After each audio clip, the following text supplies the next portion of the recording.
బాలు అయితే రాత్రయ్యాక పడుకోకుండా ఇబ్బంది పడుతూ కూర్చొని ఉంటాడు. అది చూసి మీనా అయితే ఏంటండి ఏమైంది?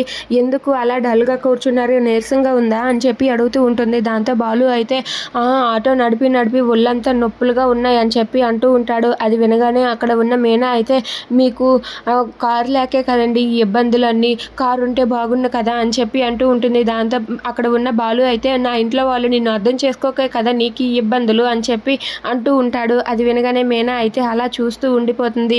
ఇంతలో అక్కడ ఉన్న బాలు ఒళ్ళు నొప్పులతో ఇబ్బంది పడుతూ ఉంటే మీనా అయితే పడుకోండి నేను నొక్కుతాను అంటూ బాలు పడుకుంటే తనైతే ఒళ్ళు పడుతూ ఉంటుంది. ఇంతలో అక్కడికి ప్రభావతి వస్తుంది. ప్రభావతి రావటంతో అక్కడ ఉన్న మీనా అయితే ఒక్కసారిగా లేవబోతుంది. ఇక బాలు అయితే అమ్మో అమ్మొస్తుందని చెప్పి ఇలా తిరుగుతాడు. తిరిగేసరికి మీనా బాలు మీద పడిపోతుంది.